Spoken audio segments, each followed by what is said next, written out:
Okay? It does make a difference, kind of knowing this.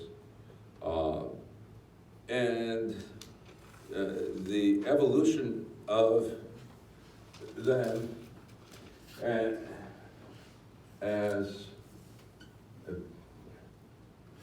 we need some new.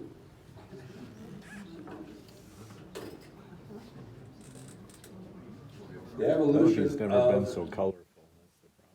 the people of Trying God. to up his game in color. You need a waist. People of God.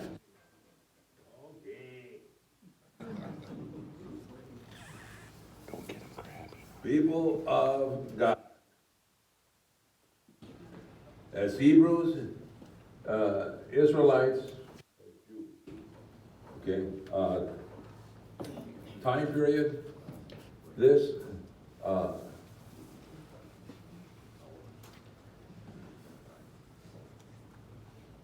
basically, what, pre-1000 BC, all right?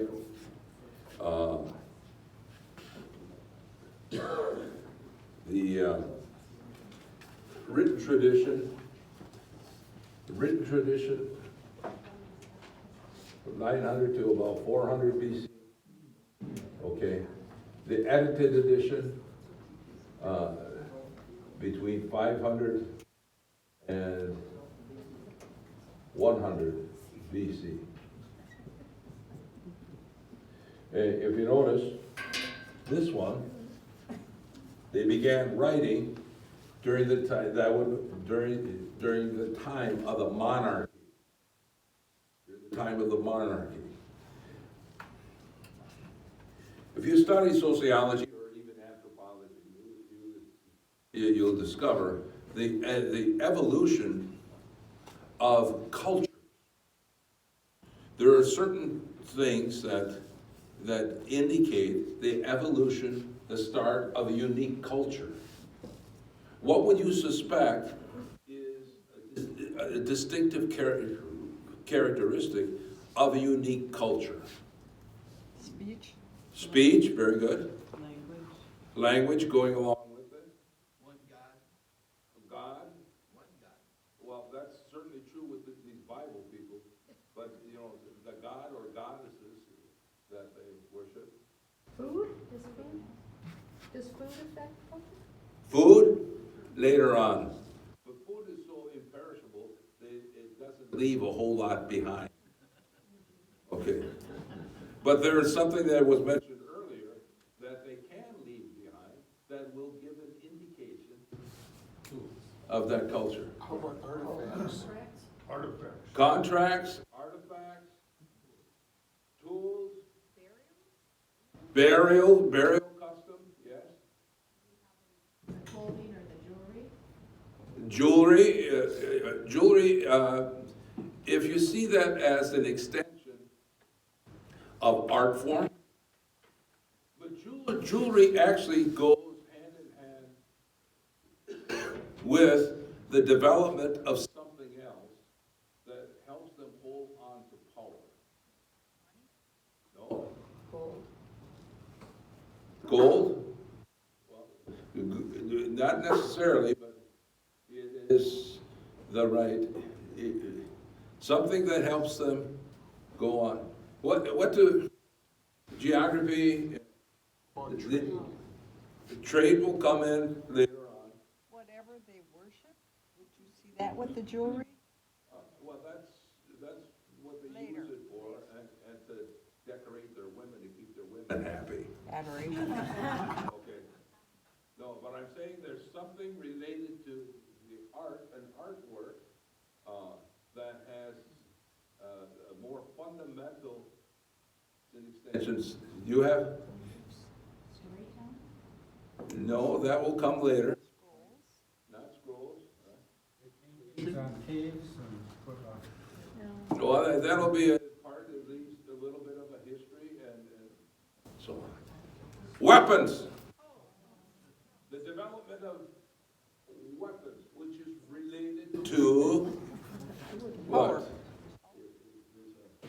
Ology, mineralogy, shaping minerals and so on. Thank you, metallurgy, okay. So the development of jewelry and so on, which is left, is like a byproduct of metallurgy. Okay? Probably metallurgy coming first, and then, development of jewelry. And jewelry can be used not only for decoration, but also to indicate your god or goddesses, and it's used in burial customs and so on, okay? And they are considered artifacts that are left behind, right? And those are all signs of the development of a unique culture, right? Now, God's people, the people of the book, okay? People of the book.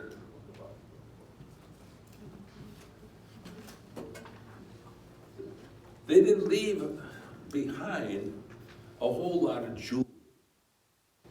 Why?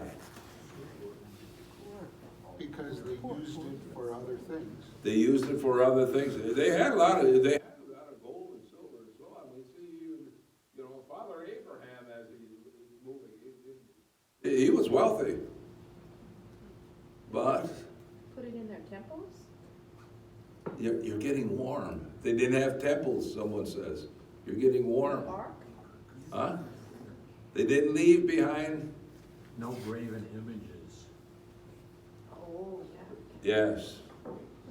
I am the Lord thy God. You shall not have graven images before me. Commandment number 1, right? Huh? So that's why they didn't leave behind a whole lot of, metal work and jewelry and so on. So that's commandment number 1. So, when we get the story then of Moses coming down from Mount Sinai with the tablets, 2 tablets, right, with the commands on, and what are they doing down below? They're worshiping the golden calf, right? And what does he do? Breaks them off. Yeah, first guy in his history of the world to break all 10 commandments at once. But why?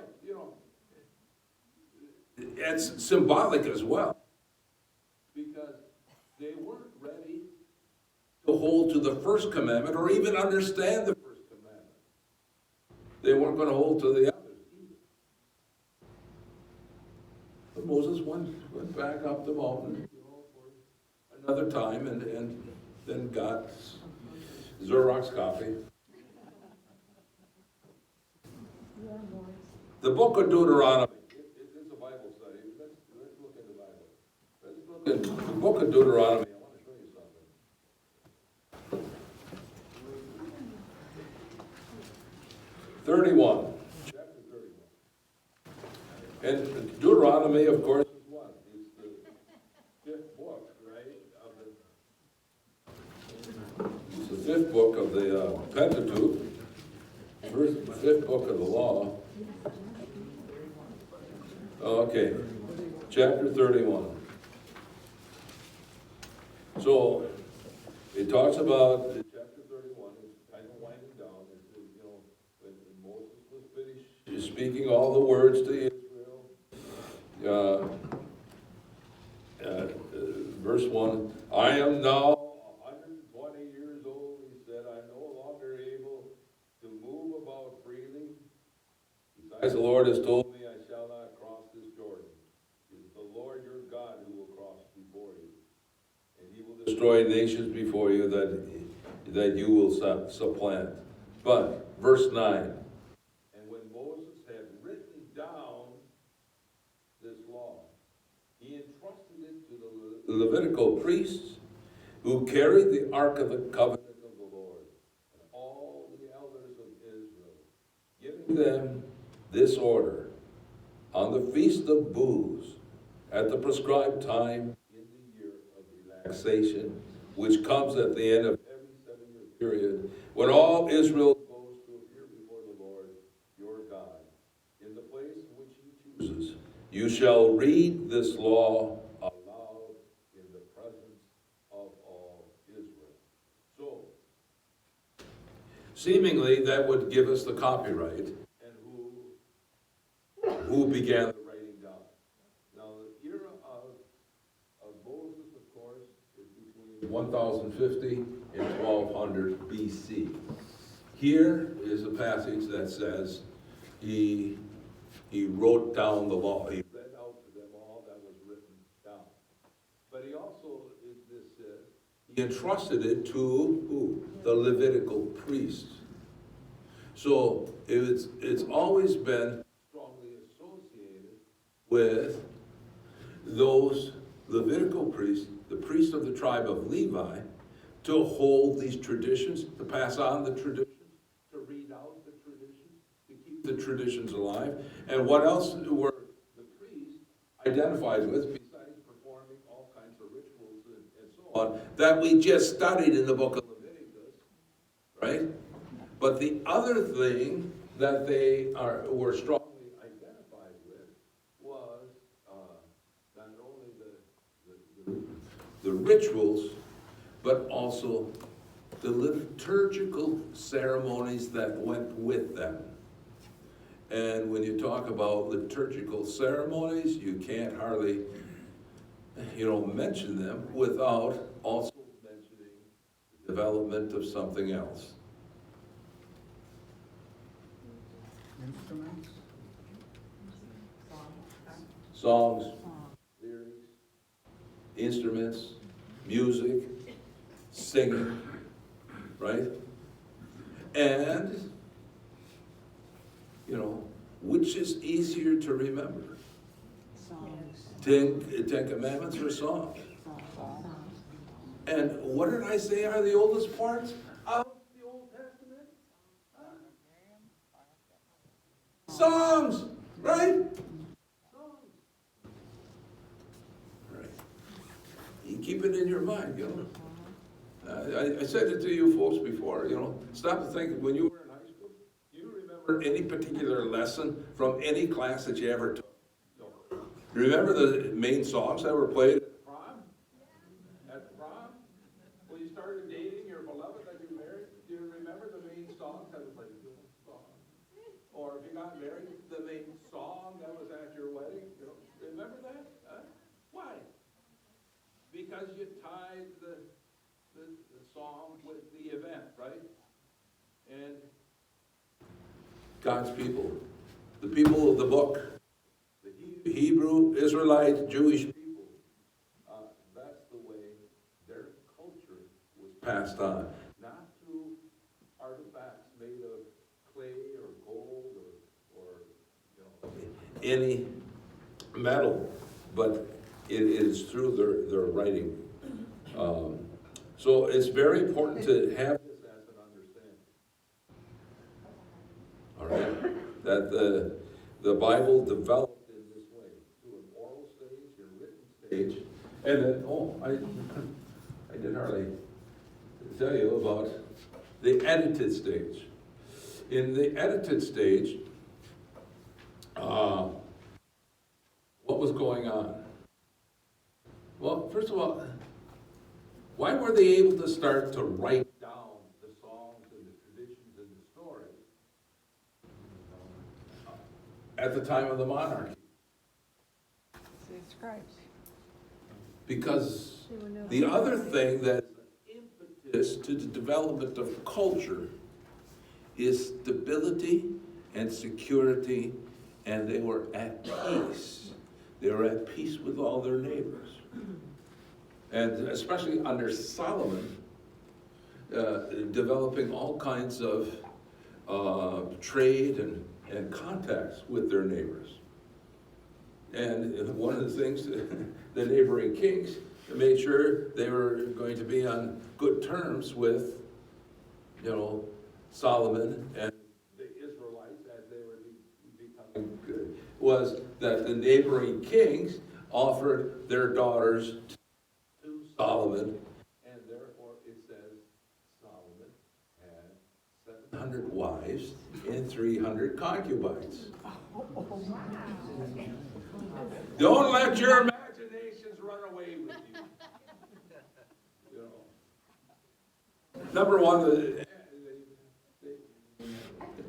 the numbers may very well be inflated. Secondly, if they were established in order to have peaceful coexistence between the nations, then there wasn't, like love and so on. It was so that, Solomon could get more lumber from the cedars of Lebanon from Hiram, the king of Tyre. As an example, okay? So, so it's when they are at peace, then culture develops.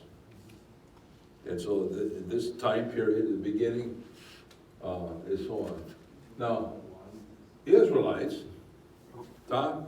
Just for what it's worth, in the footnote, it talks, when we talk about songs, we think about singing, but it's basically a poetic sermon, is what a song is. A psalm? A song, A song. poetic sermon. A poetic sermon. So it's teaching you something about your religion, but it's also passing on tradition. Okay. So that's good. Yes, Dick. Where did the papyrus fit into this? The ability to put something on paper? Well, papyrus was developed by the Egyptians. Okay. And of course, the Israelites spent a little time in Egypt. All right. And undoubtedly, they had gotten some exposure to that industry, that manufacturing industry. In between sips of beer. Because the Egyptians also is said to have developed beer. Yeah. I read somewhere they found 3,000-year-old hops somewhere in Egypt, and they gave it to a brewer to make what would the beer taste like? 300 years old. Well aged. Well aged. So I just read about it. I didn't get all the details, so I can't tell you anything further. Look it up on YouTube. Okay. So this is a development. Now, songs, sagas. These are other literary forms that would develop very quickly and pass on. Epics, very important. Genealogies. You know how we get into reading the Bible, we get to genealogies, and skip over all those big names. We just had it at Christmas time, huh?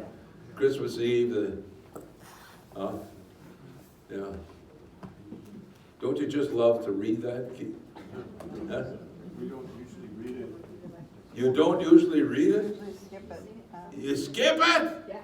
Oh, they should never skip it. Deacon, but never skip it. It's like important. It's Jesus' family tree history. You have to talk to the pastor. You have to talk to the pastor.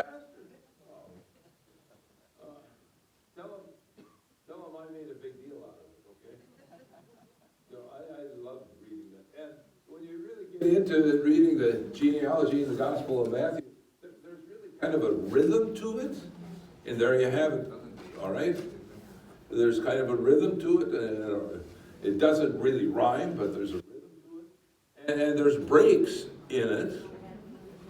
And there's 5 women mentioned in the genealogy.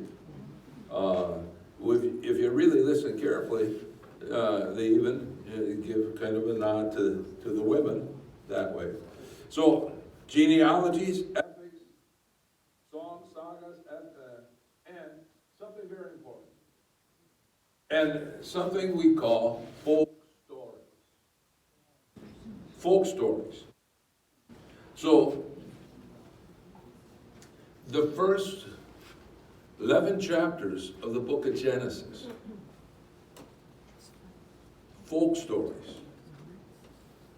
So, folk stories are meant to not only be intellectually engaging and easy to remember, but also to establish teaching and cultural, moral precedents. Something that from now on, if you hear this story, understand this story, you have to know it relates to such and such. So the story of Adam and Eve in the garden, huh? We identify it as the start of sin. The first of sin stories, right? And original sin. But there's another, field of thought that says, no, God created them, placed them there. God created, whatever God created, He created good, right? So it was original blessing. They started out as original blessing. Until The snake.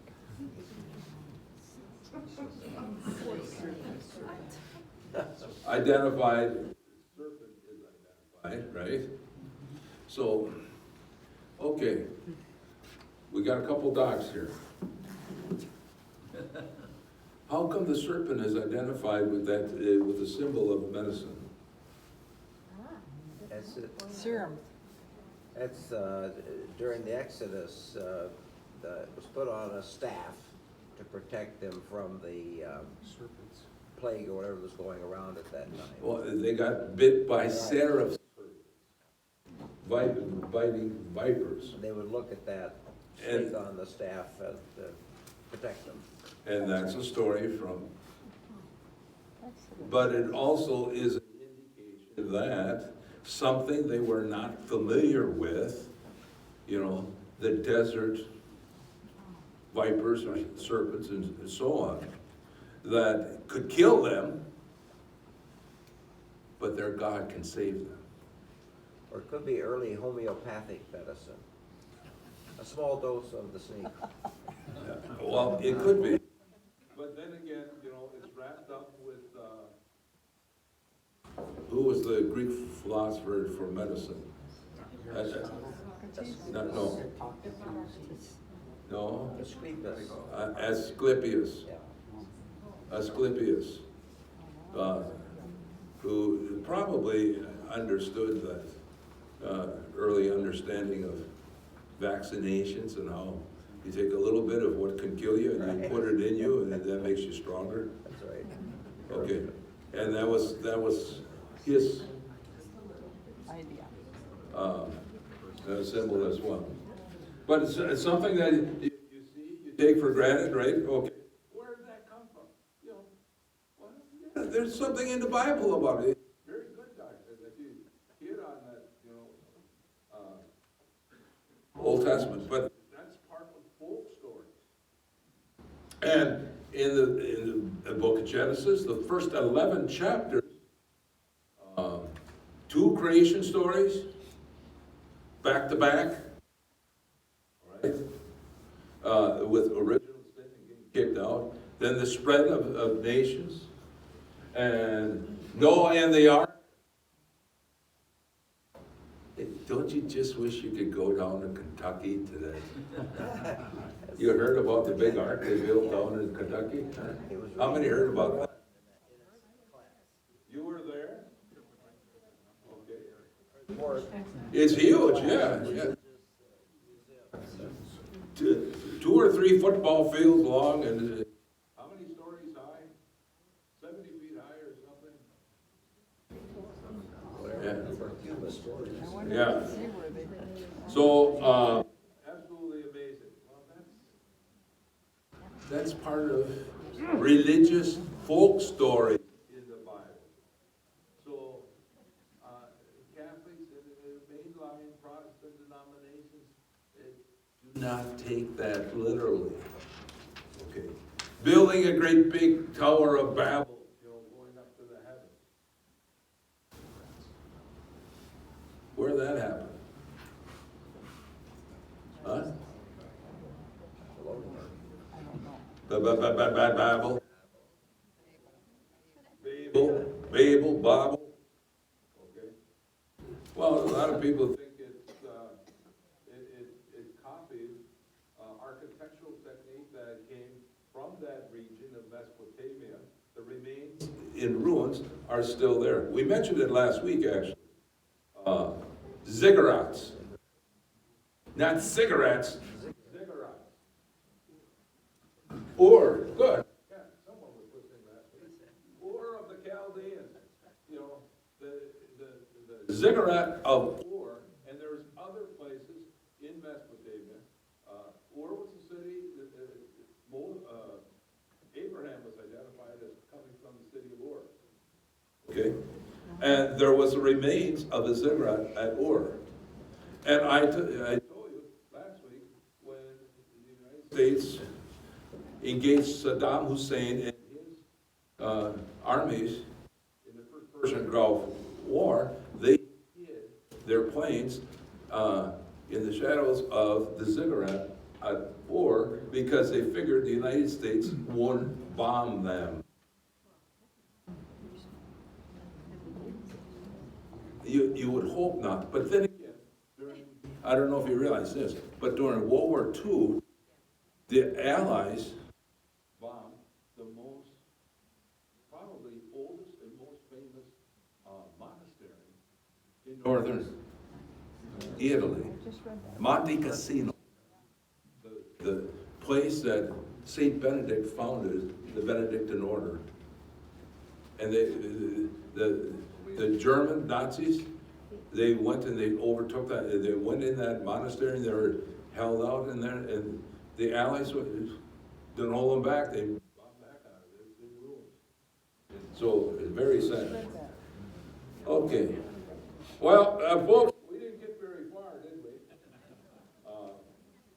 And then, under, this era of the start of the story in the Pentateuch, the first 5 books, I have another whole, historical understanding tradition. Where did those stories basically come from, and what eras and so on. I want to tell you a little bit about the Graf-Wellhausen theory of the development of the Pentateuch. So thank you very much, everyone, for